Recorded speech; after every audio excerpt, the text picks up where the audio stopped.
My friends, what's going on everyone? My name is Kai, welcome to the channel. Thank you so much for stopping by, it really means a lot to me. So my friends, welcome to my new series, Video Game Memories. In this series I talk about my best and worst gaming memories when I was a kid, growing up in the 90s. Guys, I really hope that you enjoy. Today, we're talking Pokemon Snap. We're talking about Pokemon Snap. So guys, I love this game. Oh my lord. I've got a lot of great memories with this game. First of all, this was the first time that we ever saw Pokemon in 3D, right? This game came out, I believe this game came out before Pokemon Stadium in North America. In North America it came out before Pokemon Stadium. And yeah, seeing this in 3D was pretty nuts.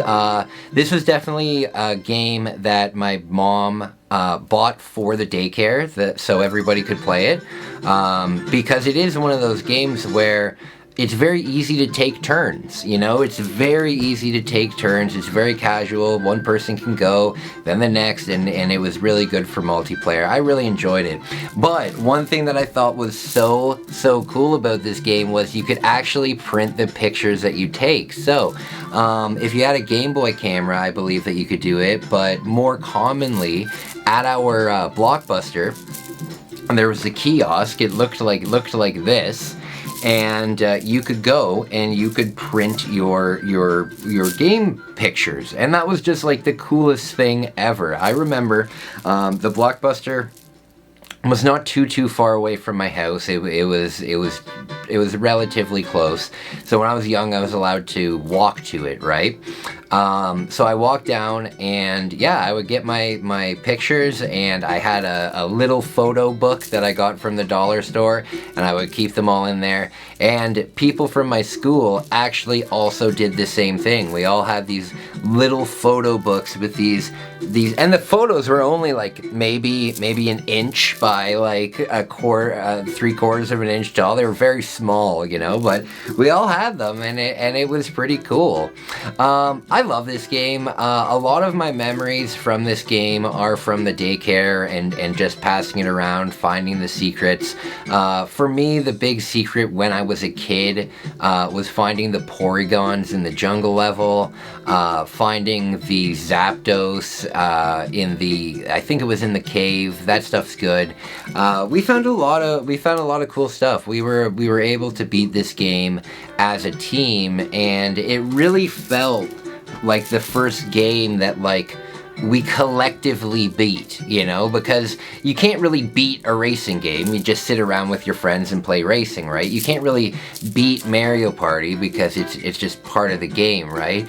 But this was a game where we had to unlock levels and we had to do certain things, you know, to advance, and we all figured it out as like a group, you know? I remember one time when my mom called us for lunch and we all had to sit at the table and have lunch together. I remember us all strategizing on what could be the next thing, on like the next secret and everything like that.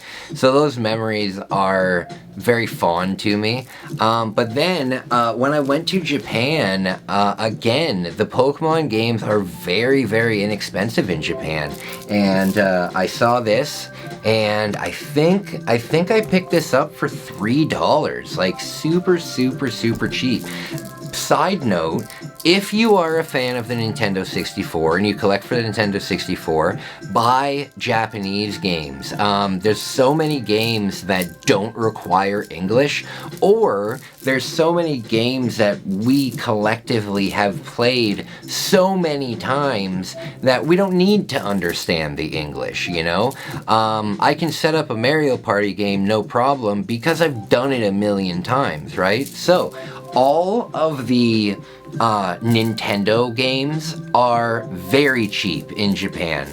The only games that are more expensive are the third-party games, right? But if you are looking at Pokemon games, Zelda games, anything like that, consider buying the Japanese copy, and it's super easy to modify a Japanese game to work on a North American console. All you have to do is take this backplate off and put the backplate of an American game on it. That's the only thing that's stopping it. So import these games, because I got this game for like $2, right?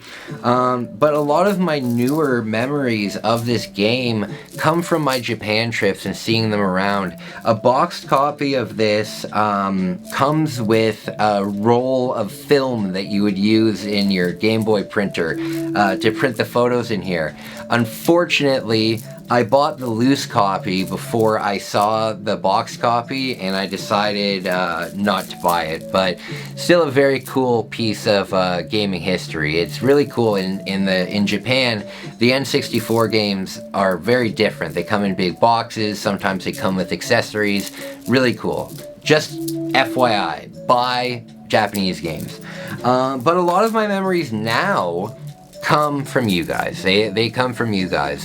Doing these on live streams is a lot of fun. I was able to figure out how to get the Gyarados from you guys. I was able to figure out how to get the dancing golems from you guys, you know. So my favorite part of streaming obviously is being able to reach people who might need some help, but the most fun that I have when I'm streaming is when I'm playing a game and you guys are helping me get through it.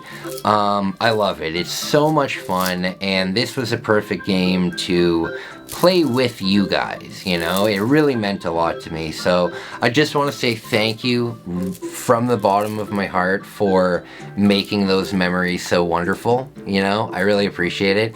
What are your guys' favorite levels in this game? My favorite level in this game is I'd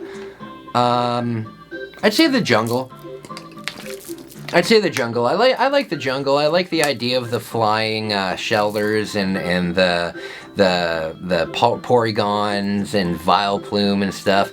I really like the jungle. I also like the caves. You know, for me, my favorite Pokemon are Muck and Grimer and Coughing and Wheezing. So being in the caves and seeing those poison Pokemon was really cool. There's not that many Pokemon in this game, actually. I think there's under 70 Pokemon in this game, so being able to see some of my favorites that did make the list, I'm very happy about that, right? And then I think classic is just the first level, you know? The first level is a classic. Watching the electrodes explode, the Kakunas coming down, you know? That stuff's very memorable for me as well. But guys, what do you think? What's your favorite part of this game? I would give this game, like, 7 out of 10. I like it a lot. It's something that's really easy to go back to and just, you know, throw on. You can easily beat this game if you know what you're doing in maybe an hour and a half, maybe 2 hours. So it's great for live streaming.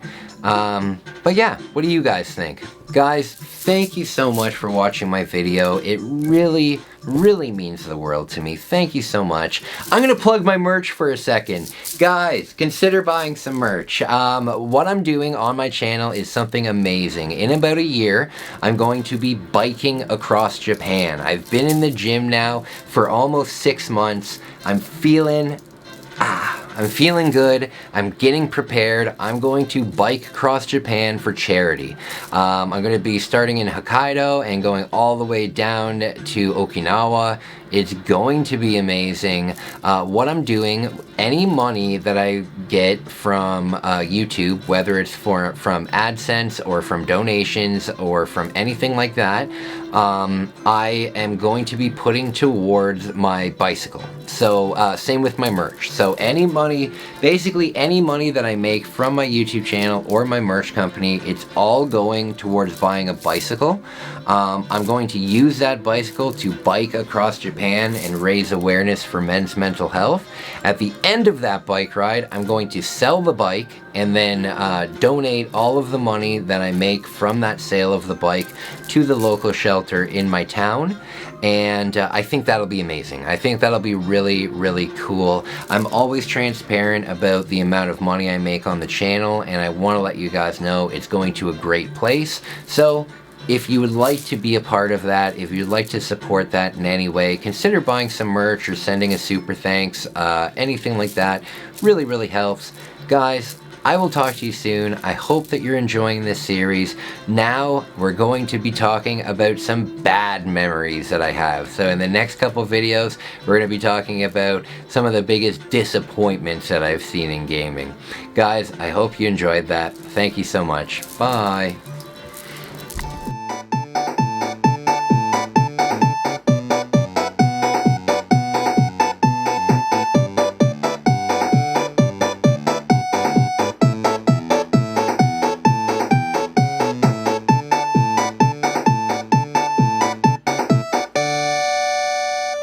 Thank you for watching そばリビング